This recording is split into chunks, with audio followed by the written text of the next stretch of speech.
Assalamu alaikum wa rahmatullahi wa barakatuhu, and welcome to On Her Side. I have my guest with me, Naila Tariq Sahiba. Assalamu alaikum wa rahmatullah, Naila. Walaikum assalam wa rahmatullahi wa barakatuhu. How are you today? Alhamdulillah, and how are you? I'm good, alhamdulillah. Jazakallah for taking the time to come here. Of course. And to join us on the No program.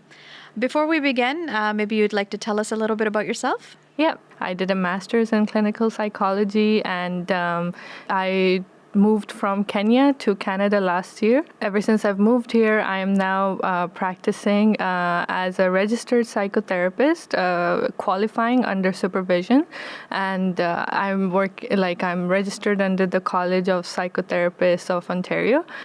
So while I was doing clinical psychology, during my practicum, I had the chance to work closely with grief, loss, and bereavement, and I got the chance to lead a group therapy support group for individuals in my university who were going through grief. And so it's a topic very dear to me, and I look forward to speaking about it today here. Absolutely. You know, grief is something that I think touches everybody in some way or another during our life. But too often we are left, I think, to face it alone and to navigate it alone. And it's something that's not discussed very often. Mm-hmm. So I'm really hoping that today we can have a discussion on how to navigate through it in a healthy manner. Inshallah. You know, I've always heard that grief comes in stages and there are steps to it. So maybe you can tell us a little bit about that. So before we even get to the stages of grief, I just wanted to mention that grief is like a very sensitive topic, like you said, and it's very unique for everybody, and it's a non-linear process. So even when we talk about the stages of grief, it's not like everyone will go through all those 5 stages, or they will go through them in the sequence. So it's just some sort of guideline to just help you understand yourself and others going through this tough time. So when we talk about the stages of grief, the first one is that we often talk about is denial.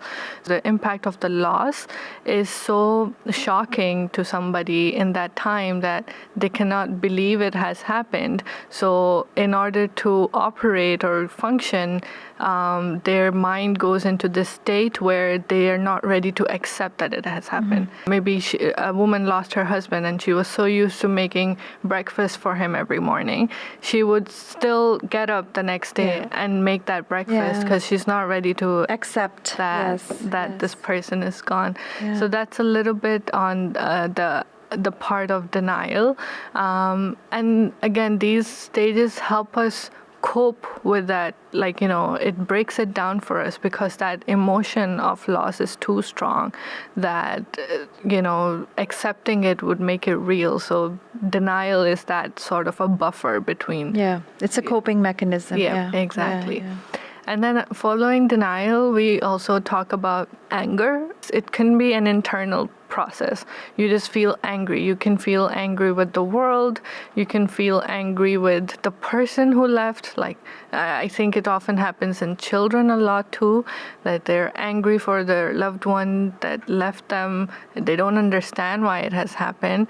And the anger could be projected towards your loved ones who are trying to be there for you. And I think that also closely intertwines with the next stage, which is bargaining, because bargaining would be like, why me? Why not someone else? Or like, it's like you have this internal dialogue going on that,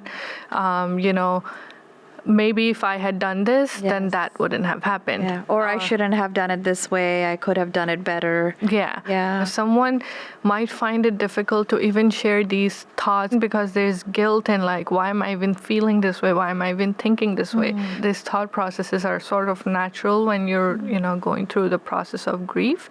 So, in terms of that, bargaining, it looks like, even talking to God, like, God, maybe you should have taken me instead of that person. Or I think especially with older people, when they're waiting for death and they find out about a young death, they're like, why didn't God take me instead of this young person, Following that, there's also depression, Again, like we said, it's not a linear sequence, but in depression, it's not the clinical depression where you get diagnosed. That can also happen in complicated grief, but the depression we want to talk about is the emotion of depression. Like you feel down, you don't feel motivated to do your day-to-day activities.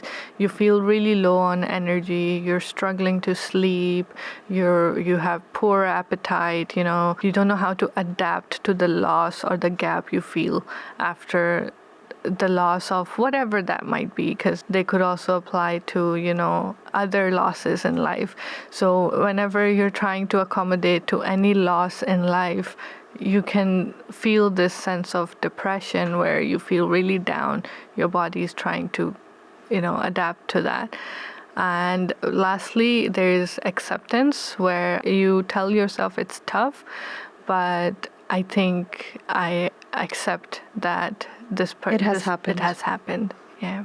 What are some sort of other, both physical and emotional symptoms of grief? So it's very important to understand that the mind and the body are one thing. So basically, whatever emotions your mind is going through is naturally going to affect how your body processes it. The physical aspect of that could manifest as, poor appetite or not being able to sleep, restlessness, muscle tension, or even so the sleep part looks different for it's two sides of it. You're either oversleeping, all the oversleeping, time. feeling very fatigued, Yeah. and so we have that term hypersomnia and insomnia. So like you could either be sleeping too much because you don't know how else to cope. So that the sleep patterns can therefore get disrupted. I think even the eating, because some people eat a lot more. Yeah, we've heard when of they're stressed out. eating. Yeah. So someone could be eating more and someone could be eating less. And in terms of, like, I think you mentioned focus. So in terms of cognitively speaking, our memory, like short-term memory, can get affected. It's just scattered. So your thoughts are scattered. You're not as present. You might have like some sort of short-term memory. You don't know why you got up, what you got up to do. You forget your keys. You're just like making those little mistakes. And in terms of physical changes, like we mentioned, and that also manifests into hormonal changes, because when we're emotionally overwhelmed, our body produces a lot of cortisol, which is the stress hormone. It suppresses your immune response. So excess cortisol can make you more susceptible to catching colds, viruses, and then infections. It's just a very vulnerable time for that person overall, emotionally, physically, in terms of health. And everyone processes grief differently, and some people tend to get like heart attacks too, because of the stress that they've put on physically on their body. I wonder if there's any bearing on the type of loss, the type of or the manner of loss on how you grieve, on how you cope with it. I would say so. Like some are expected losses if you have an elderly, parent or someone where you expect them that you are going to lose them, or versus unexpected, when there's an accident, God forbid, where you lose someone. Exactly. The sudden losses and how you process them is a little bit different. The denial for that would be a bit longer, I would assume, or anger, you feel more angry for that sudden loss. It could be like a young death in an accident, and it's someone you're not expecting them to go, and it happens. So that could be a sudden loss, or like even a sudden loss of a job. I was just thinking that because you mentioned it at the outset as well, that there's different types of losses. Most people do talk about it in the context of death, losing a loved one, losing somebody, and that's categorized as loss. But then there's so many different types of losses. You can lose a job, you can have a breakdown of a relationship, you lose a partner.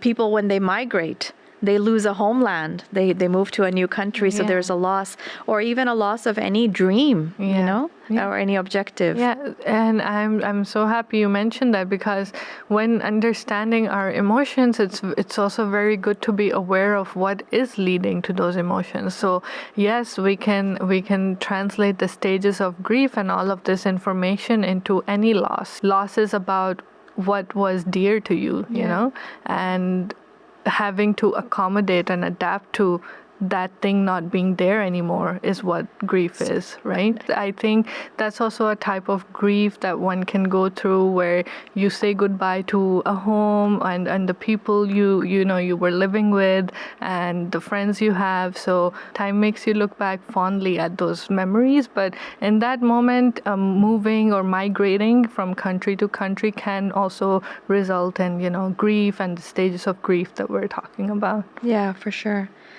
How do children navigate grief?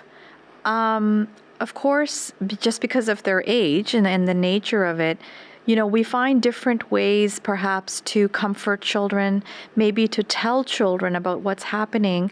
How does one approach that? And then how do they cope with it?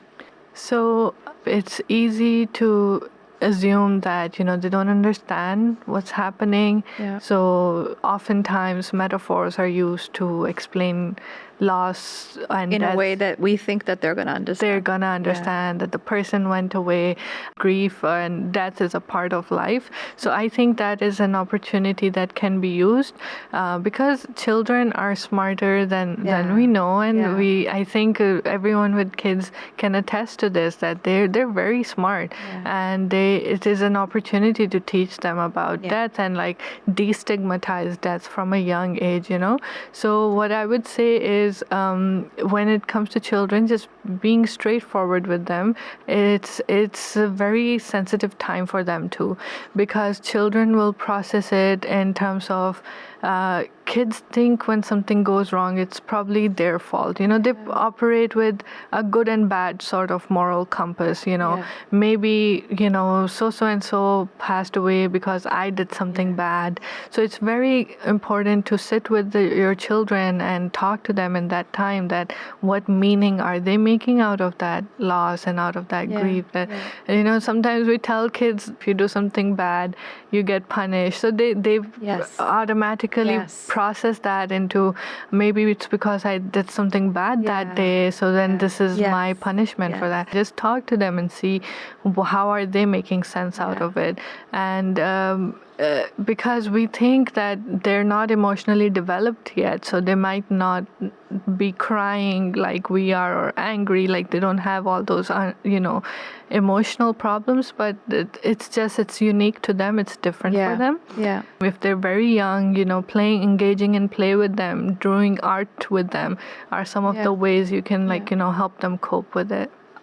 I think you're very right, because if I take my own example, my mom passed away last year, and my daughter was 8 at the time.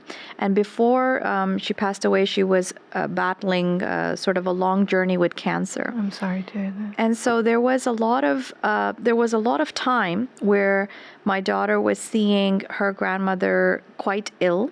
She knew that she was going to the hospital and all of that.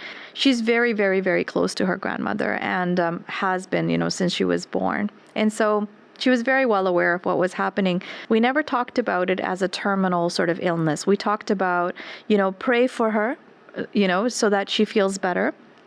Pray for her that her appointments are easy for her, that Allah gives her strength, and that whatever the issue was at that time, if she wasn't eating very much, so that Allah Ta'ala enables her to eat or takes her pain away or whatever. But I remember one time I picked her up from school, and she was walking with her friend, and her friend said to her, "Is your grandmother going to die?" And I really, like my ears kind of, picked up, and I thought, let me see what she says. And she said, no, she's just in the hospital, but she'll be back. Like, she's going to come back, and then she's going to be okay. And I thought to myself, I wonder if she really thinks that, or is she saying that because she doesn't want to admit it in front of her friend, so she's making her friend feel better. And then I realized that we've never really talked about that. Not that I didn't make a conscious choice of not discussing it. But I think because as Muslims, we always feel that we need to believe in the plan of God and that we need to pray always for shifa, for health, because God is the healer. And so there was no discussion of that. And I think that to me was a very powerful reminder of how we communicate with children, how should we approach these conversations, and why it's so important, to do that. Like you said, it's important to tell the truth. I think there's 2 points. Like one piece is that you tell them the truth as it is, but then you're also there to answer their questions so that they can clarify it in their mind, and not just right then and there in that moment, but it's a continuous process of having a conversation, not just ending it right then and there. Because like you said, they do come up with different thoughts and connections in their mind, but it happens a little bit down the line, right? Yeah, exactly. What about in terms of the timeline? So is there a timeline for how long you grieve? Does it stop at a certain point and you know that you have now finished this process of grieving? How does it work?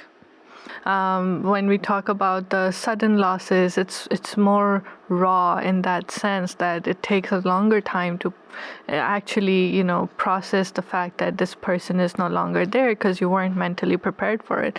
Well, as compared to an expected loss, when your grandparents pass away because they're old and a little bit ill, or someone with a terminal illness, right? So I would say, again, it would look unique for everybody, but there is it's about how long it takes you to probably reintegrate yourself into your quote unquote normal routine. You can still be grieving internally, but when we know it might be a clinical issue or like a complicated grief is when you're no longer able to integrate in your activities of your daily living. And so these are the type of ways to sort of identify that, okay, it's been some time, and this person is not able to go back and reintegrate, so something must be going on. Whereas in a normal grieving period, like you would take some time off, your family's around, but when you completely isolate and you're not going to work for like a long time, or you're not interacting with family for a long time like you used to, then I think even as a friend, if you realize, as a colleague, if you realize, it's okay to find out what's going on with them. And to have that conversation. And I think Allah Almighty, has given us such wise guidance on how to approach loss and how to grieve, in the sense where there is a period of time where, yes, naturally you do grieve, but then there's also their wisdom in moving on. It's encouraged that people should move on. They should get back to their daily routine. Maybe they're not doing it with heart, but at the same time, that really does help.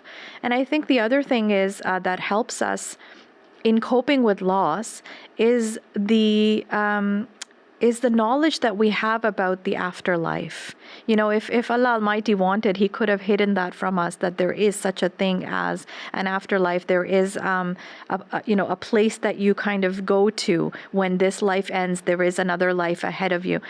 I think having that knowledge and understanding where your loved ones have gone enables you to have a little bit of closure, and it does. And I think God has blessed us with that knowledge. Like it's a favor to us to be able to understand that. Because for those who don't have that belief, it is kind of like a black hole. It's like this person has disappeared from your life, but where have they gone? You can't envision them anywhere, right? Exactly. Like, I think even when we talk about suffering, when we talk about trauma, we're always, or even grief, we always try to make meaning out of it. And even if you go into some sort of counseling session, therapy session, you will be encouraged to reflect on the meaning behind that. And I think for those of us who are practicing with Islam, it is very insightful, the meaning of death that is given to us, that there is the eternal hereafter, and that's what you pray for the dead. So and that's exactly, I think, in terms of processing, it helps a lot because we have that meaning attached to it. And I want to go back and touch on, like, let's say sudden loss, like persecution, for example, when we have family members, I think, who have undergone persecution, or like loved ones who have been gone through persecution. I would say that the meaning we make out of that persecution really empowers those people in that time, in their grieving time, because they know that they're the that concept of shahadat, It's with a purpose. it's with a purpose, and they're like, And it's a noble purpose. It's for the cause of your faith. So that whenever a person can understand that or connect that internally, it reconciles their thoughts, gives them strength processes. to move forward. Exactly. It gives them the resilience to go through that tough time. So the meaning we make behind our the loss is also very powerful. Yeah, absolutely. Now, of course, in Islam, we have a very strong emphasis on support, community support and family support during the mourning period. What kind of support is good and what is bad? And how do you strike a balance between trying to support somebody who is grieving, but then also giving them some personal space to be able to grieve on their own? I would say, so in terms of space, I think it's respecting the boundary of that person, what they need. And if they do need some time alone, if they do need some time to their thoughts, that's fine. They cannot automatically, go back to being your day-to-day coffee hangouts or, friendships, like that. Like, yes, you want to distract them or you want to be there for them, but you also have to understand that they need to process what they're going through on their own as well. So I think that's one thing. And in terms of how to be there for the other person, is you have to sort of be emotionally present with that person and sort of see what is the need of my friend right now. Do they want me to listen to them? I don't have to advise them. I don't have to rush them. I don't have to tell them how to do it. I can just be there for them. And if you might find it difficult to be there for your loved ones emotionally, you can be there for them in other ways, like, helping out in their day-to-day activities. If they Some people don't feel like talking at all. In fact, you can feel like, I'm there for them, but they're not talking. What can I do for them? So I think being there and communicating, hey, I'm here for you, let me know.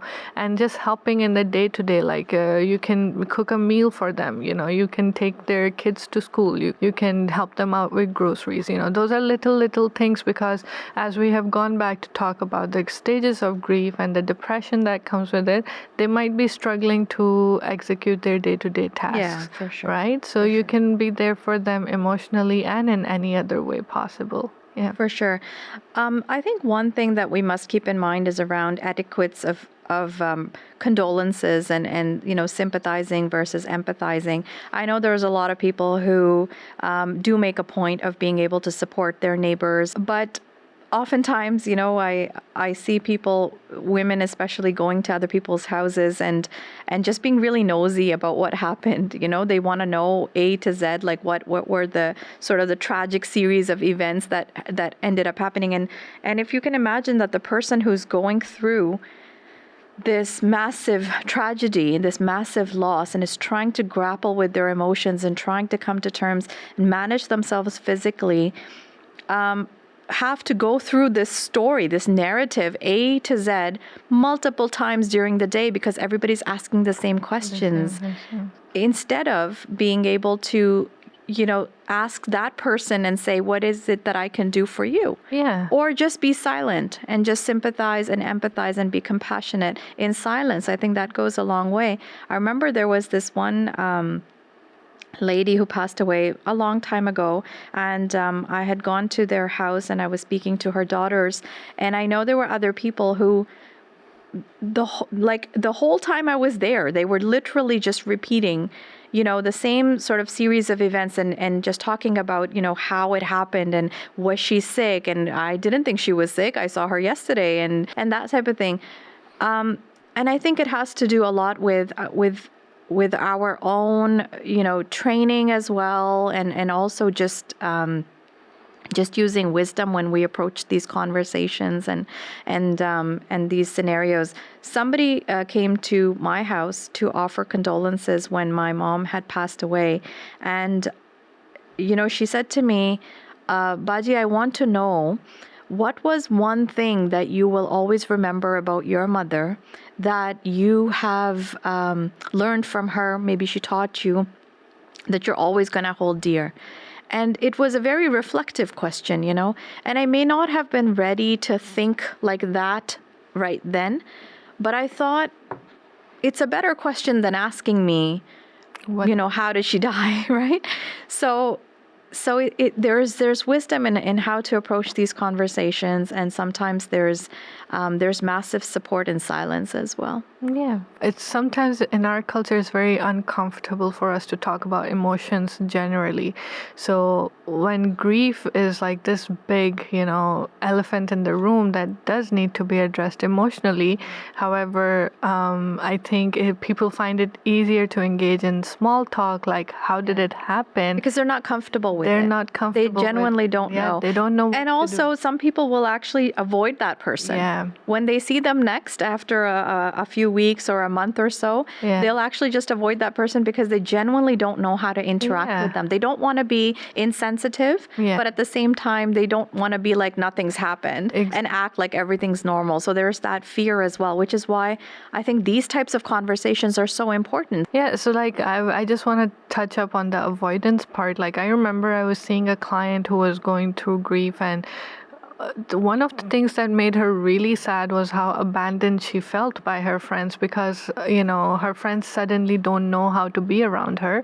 So in return they started to avoid her, and that just left her to feel very isolated emotionally. Like it's not really their fault. I think it's, as society, we just need to learn how to talk about grief, right? Because those her friends didn't know how to talk to her in that time, which led them to avoid her, and then at the end of the day she feels isolated. So I know it's uncomfortable, and it's okay if the other person starts crying. Like we have to create room, and we have to have grace for that, following the example of the Holy Prophet ﷺ. Like I know he was a very empathetic man. He was always emotionally present for anyone in any emotional pain too.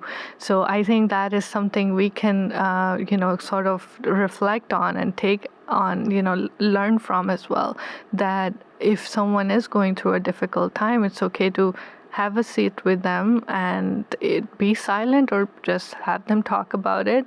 And I think that is something I think we shy away from most of the time. Yeah, I think I remember where people would come to me and say, your mom is in a better place now, and that Allah has brought her to himself, and that she's so blessed. And I know that it was said to make me feel better, for sure. But in my mind, I was thinking, yes, I know that, but I'm actually worried about me. What am I going to do now? What am I going to do with this this loss, this big, huge gap, this void, this black hole in my life? And so I know that whereas people do have, of course, their heart in the right place and they have the best intentions, sometimes it's best to focus on what's left behind, like the person who is left behind, because in my mind, the person who has moved on is definitely in a better place. It's us who have to grieve and recover left behind. Yeah, for sure. And I think we have a lot of wisdom, given to us by Allah Almighty. As He says in the Holy Quran, the verse that we recite most often when we incur a loss is Inna lillahi wa inna ilayhi rajiun. Surely to Allah we belong, and to Him shall we return. And so I think there is so much strength in this verse, that inevitably will bring us peace and comfort in knowing that Allah Almighty is the creator. He has created all of us. There is a plan for us by which we need to live, and He is capable of taking what is His to begin with. So none of these things that we have lost, whether it is a job, whether it is a friendship, whether it is the loss of a relationship, whether it is the loss of a homeland, the loss of a loved one, all of these were not ours to begin with. They were gifts and they were blessings that we were given for a short period of time, for a finite period of time. And it is up to Him. When He wills, He shall take them away. And inevitably, I think this will bring us comfort and grief if we stay close to this verse of the Holy Quran. And then also to know that even if there is grief and there is sadness, that we're feeling, we should be humbled and grateful that Allah Almighty blessed us with it in the first place, even though it was a finite time.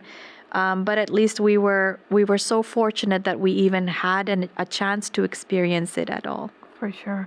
I think that goes back into making meaning out of the grief, and gratitude is always a wonderful way to process, and reflect on. And however, at the same time, if someone feels like they're really struggling to process or go through this difficult time on their own, and it is beyond their capacity to deal with this, there's always professional help. There's grief support counseling groups, there's just religious support counseling groups, and there's individual therapy, art therapy. There's multiple things that they can do to sort of, there's no shame in receiving help in this process too. It can be overwhelming, and that's okay. It's okay to go ask out for help. to ask for help. I remember this was something one of my professors had mentioned, and it's so insightful as well, that grief is death is the only certainty in life, and I think it goes hand in hand with the verse you also recited, that we are going to return at the end of the day. Yeah. Right? So that is, in a life where there's so much uncertainty, the only certainty that we have is that everyone will eventually return to this place. So I think that's also just, it goes back to the wisdom that Islam shares with us, in this aspect. Indeed. Jazakallah for the insightful conversation. Jazakallah once again for taking the time to come onto the program today. It was a pleasure to have you. Jazakallah for having me. It was a pleasure too. Jazakallah. Until next time, Assalamu alaikum wa rahmatullahi wa barakatuhu.